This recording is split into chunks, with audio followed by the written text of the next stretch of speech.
Perkenalkan, saya Joshua. Di sini saya berlaku sebagai pengawas lapangan atau supervisor dari PT Merif. Di sini kita mau jelasin dikit tentang pekerjaan balok beton bertulang. Pertama, untuk pekerjaan ini tentunya kita memerlukan yang paling penting adalah gambar. Step pertama udah tersedia gambar, sudah sesuai apa yang spek yang dibutuhkan, ukuran baloknya tersebut, letak-letaknya, levelnya, semua itu ada di gambar. Maka dari itu, gambar merupakan hal pertama yang dibutuhkan. Kedua, yaitu alat-alat kerja dan juga material-material. Tentunya dalam pembersihan balok, berarti yang paling butuh pertama adalah besi. Besinya di sini, balok adalah umumnya kita pakai besi 13, dan juga sengkangnya kita di sini variasi besi 10 dan juga besi 8. Nah, di sini ada namanya bar bending, alat untuk kita manual ya di bar bendingnya ya. Kita alat untuk bendingnya pakai ini untuk membengkok-bengkokkan untuk fabrikasi besinya. Dan, untuk cornya juga kalau manual kita ada pasir untuk pakai split dan juga ada semen, serta itu kita juga ada kaso untuk dan juga triplek untuk castingnya, serta kita juga membutuhkan alat bantu seperti stagger, yaitu kita di sini pakai bambu, dan juga di sini untuk leveling kita juga membutuhkan water pass. Itu beberapa alat aja, masih banyak alat-alat yang dibutuhkan juga seperti mungkin alat-alat bantu tukang yang lain-lain. Nah, kalau di sini lihat sedang perakitan besi ya.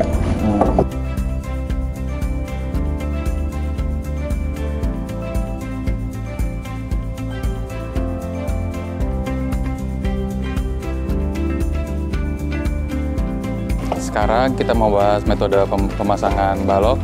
Sebelum kita ke pembersihannya, yaitu kita harus memastikan dulu dari leveling balok tersebut. Saat ini kan kita mau pasang balok lantai 2. Otomatis kita harus mengetahui level dari lantai 2 tersebut. Di sini kita levelnya itu top balok struktur, yaitu 352. Otomatis dari lantai yang utama itu tingginya itu 352 sudah top plat lantai nanti rata balok. Nah, dibutuhkan gimana biar bisa rata semuanya? Kita memakai selang water pass. Nah, di situ kita mengukur setiap leveling, setiap ruangan, setiap baloknya itu harus sama rata agar nanti pas kita ngecor itu flat semuanya. Nah, itu untuk dari levelingnya. Untuk jangan lupa juga as-as ruangan. As-as ruangan di sini kita udah bekas dari bau pelanggan awal.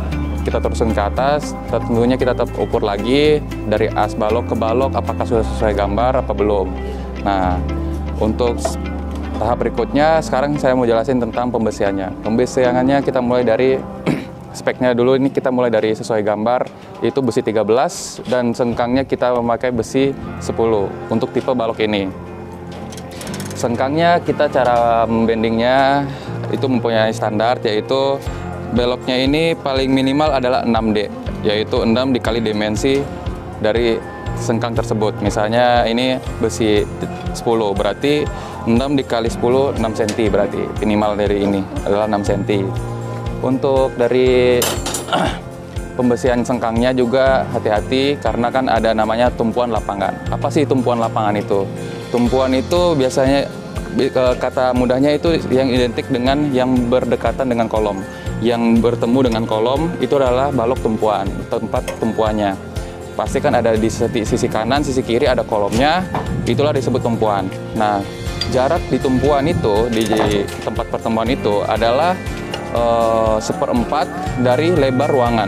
Misalnya lebar ruangan adalah 4, maka sepanjang 1 meter itu, sengkangnya itu pasti lebih rapat dibanding sisa ruangan yang di tengah-tengah.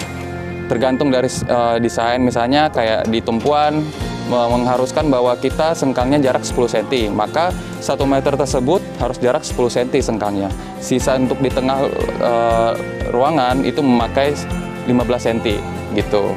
Itu untuk pemasangan sengkang. Untuk kedua, pemasangan sengkang juga jangan lupa harus selang-seling karena ini mempengaruhi dari ikat betonnya itu sendiri terhadap sengkangnya itu. Nah, terus untuk mengikat betonnya juga baloknya dari besinya ini kita memerlukan benrat. Nah, benrat ini mengikat besi sengkang dan juga longitudinalnya secara langsung agar tidak lepas. Untuk peletakannya juga kita di sini fabrikasi langsung di lapangan, tidak di tempat fabrikasi. Kenapa? Karena kalau langsung di luar di luar lapangan biasanya susah untuk menaruhnya. Karena kan kondisi kalau di sini kolom udah kerakit, kalau kita misalnya langsung rakit balok, dia tidak bisa memasukkan balok tersebut. Itu tergantung orang-orang mau yang rakit langsung atau rakit di lapangan bisa. Nah, di sini kita udah merakit pekerjaan seperti ini. Paling itu saja untuk pembesian. Untuk kita sekarang ke area pembekistingan. Pembekistingan sendiri kita memerlukan apa aja sih? Yaitu tadi kaso ini, yaitu terus triplek, multiplek yang ukuran yang cukup lumayan ya, 9 atau 12 mili udah cukup. Dia kita tutup untuk sisi kiri dan sisi kanannya kita tutup. Nanti setiap jarak 30, tapi tergantung dengan mutu dari bahannya juga. Kalau misalnya mutu tripleknya bagus dan volume dari cor yang nggak terlalu besar, nggak harus 30 juga, per 50 atau per 60 juga bisa sebenarnya. Gunanya kaso tersebut apa sih? Agar nanti saat dicor itu tidak ada lendutan atau fail dari kecor. Jangan sampai nanti malah ngecor, volume dari coran tersebut malah limpas atau bahkan bekisnya kalah, malah tumpah dan patah. Nah itulah harus berhati-hati saat kita buat bekisting. Ya, ini yang saya jelaskan tadi, yaitu pembekistingan, multiplek dikasih contohnya dengan mutu yang bagus, di bawahnya juga dikasih, dan di kiri juga dikasih. Nah, untuk mengikatnya itu kita memakai kaso untuk mengikat, untuk memperkuat dari multiplek tersebut juga. Nah, biasanya sih ini per jarak, ini belum selesai, nanti per jarak antara, kalau bahan seperti ini sih antara 40 sampai 60 cm kita pakai kaso agar nanti saat kita ngecor tidak ngelendut. Nah, ini kondisi atasnya seperti ini. Terus, oh ya, yang untuk ada juga saya ini pengen jelasin soal overlapping besi. Nah, saat besi kan pasti dia cuma sampai 12. Nah, saat itu pasti kan ada putus dari besi itu, kita nggak boleh sembarangan menyambung besi. Kita itu ada standarnya. Pada standar SNI, kalau umumnya orang-orang mikir 40D, yaitu 40 dari dimensi besi tersebut. Sebenarnya di SNI itu nggak segampang itu. Nah, tapi nggak apa-apa pakai standar itu juga, tapi ada minimalnya.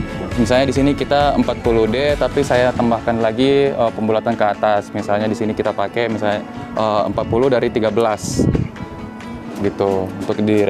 Untuk dari overlapping besi tersebut.